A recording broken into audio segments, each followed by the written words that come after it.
Reportagens especiais. Oferecimento Gigalink. Inovação em cada conexão.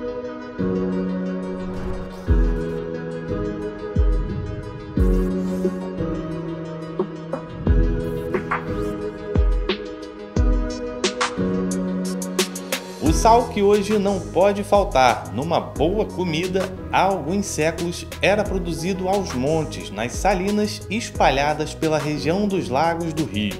Afinal, o tempero movimentava a economia das cidades desse pedacinho do estado, a ponto de ser chamado de ouro branco.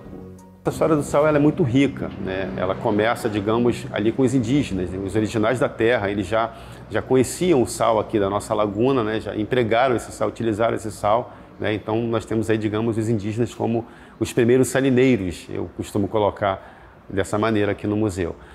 Os escravizados, os africanos também que foram escravizados, né, naquele período da escravidão, também tiveram contato com o sal e, inclusive, a primeira salina do Brasil autorizada foi construída com mão de obra escrava em Cabo Frio, que depois ganhou o nome de Companhia Perinas de Salinas. Então, isso é uma importância histórica enorme.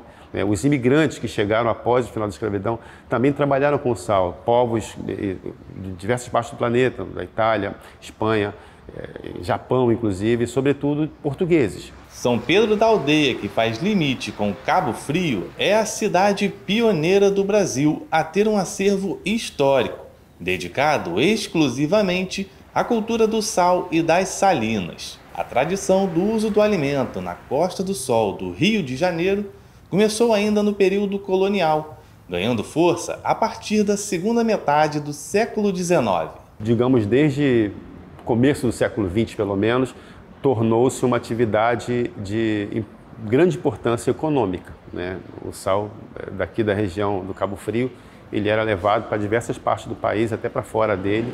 Então foi esse produto que ergueu, né, a nossa cidade nesse período, né? Posteriormente, com diversos fatores, entre eles a competição com o sal do Nordeste, o preço foi caindo, as salinas foram fechando e o turismo foi substituindo a indústria salineira, né, como importância econômica, né, de geração de emprego e renda para a nossa região. No início do século XX, chegaram os salineiros portugueses, impulsionando diversas salinas na região dos lagos.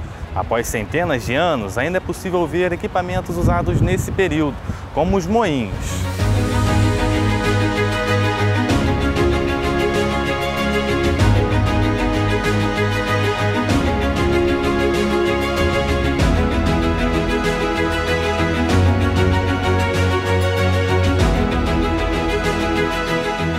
Informação de nenhuma salina em Cabo Frio ou São Pedro da Aldeia que opere regularmente, né, profissionalmente, né, mas Araruama há algumas salinas ainda nesse mesmo sistema artesanal que continua produzindo e vendendo sal, né, e em Cabo Frio há ainda a planta industrial da Salsicna, a Salsicna que ainda produz o sal, não todo é um sal daqui, mas que ainda é uma indústria muito forte e está aqui presente na nossa região. Para manter viva essa memória tão especial, o museu oferece uma imersão completa nessa cultura. O espaço conta com uma sala de vídeo,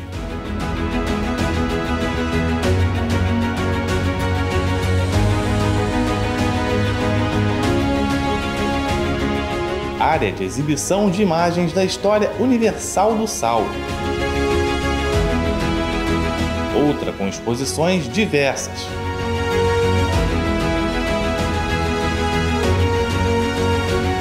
E o salão principal, com equipamentos que são históricos.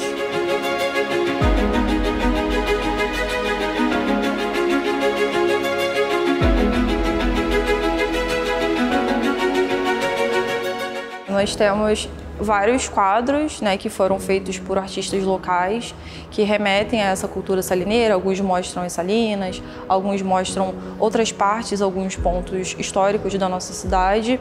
Temos também o tapete de sal, aqui do Flávio Rangel, que é um artista bem renomado aqui na nossa região. Ele ganhou várias das competições do tapete mais bonito. E temos fotos também da Festa do Sal, por exemplo, que acontecia mais ou menos por volta dos anos de 1960, que era uma espécie de concurso de beleza, onde era elegida a Princesa do Sal, a Rainha do Sal e assim por diante. Temos também uma máquina muito interessante, que é o prelo tipográfico, e esse prelo tipográfico ele era utilizado para poder estampar os sacos de sal. Afinal, não existia impressora e os trabalhos eles eram muito mais manuais. E temos também uma maquete que mostra como era a salina que existia ao lado do museu antigamente. Devido à sua escassez e importância, o sal chegou a ter o valor equivalente ao ouro. O tempero foi até pivô de guerras e disputas há milhares de anos. Porém, esse cenário mudou e hoje o sal está ao alcance de todos. Nós já fomos o maior produtor de sal do Brasil e acabamos com o tempo perdendo esse título para o Rio Grande do Norte, porque a produção de sal ela depende muito do clima, ela precisa de um clima quente e apesar de nós termos um clima quente aqui na nossa região, a produção de sal era afetada quando o clima ficava um pouco mais frio. E nessa época, o sal ele chegava e era transportado através do mar, né, dos barcos, e aí com a construção da ponte Rio-Niterói foi facilitado o processo de transporte, né?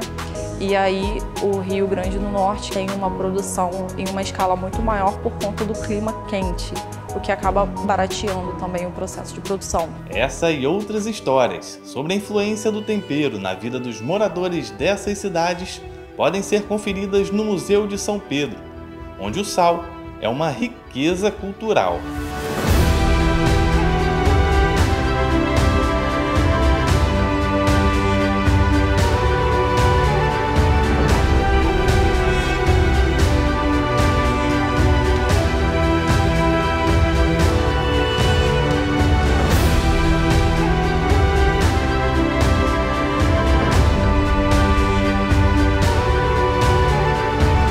Reportagens especiais. Oferecimento Gigalink. Inovação em cada conexão.